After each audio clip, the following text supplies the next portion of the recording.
आप लोग को बताना चाहिए था जनता को कि तुम्हारी गाड़ी में E20 डल रहा है अब। मैडम जल्दी मत करिए, थोड़ा समझ लीजिए। ठीक है, आप बताइए, लेकिन मगर सवाल तो आएंगे सर। पहले तो नितिन गडकरी जी ने कभी ये बात नहीं मानी थी कि एथेनॉल से माइलेज कम होती है।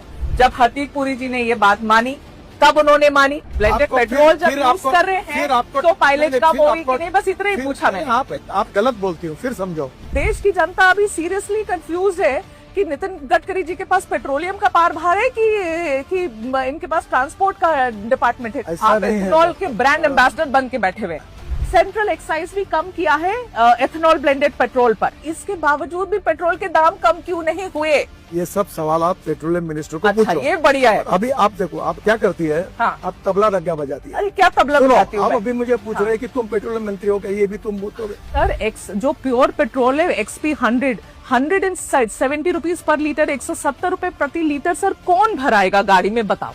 ये पेट्रोलियम विषय के जितने प्रश्न है ना, अब वो पेट्रोलियम मंत्री से ही बात करें। आपके बेटे की जो कंपनी है सियान एग्रो, उसकी नेट प्रॉफिट पिछले 5 सालों में 4500% ऊपर बढ़ गई है।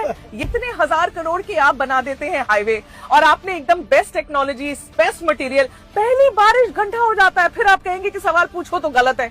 ऐसे कैसे? मैं एंटी नेशनल थोड़ी हो जाऊंगी सवाल पूछूंगी तो। मैं आपको दिल्ली देहरादून पूछूंगी सर, उस पे गड्ढे हुए थे सर। तो आप सबको पेड कैंपेन बोलेंगे, आप कहेंगे सब पेड कैंपेन है, सब ऐसे लोग हैं। ऐसे नहीं, जनता के भी सवाल है ना सर, कभी तो मान लेना चाहिए। अगर कोई बात झूठ बोलने से डिफेमेशन केस होती है। हाँ, आपने जो पढ़ा इसके ऊपर मैं आपके ऊपर डिफेमेशन केस भी कर सकता हूँ।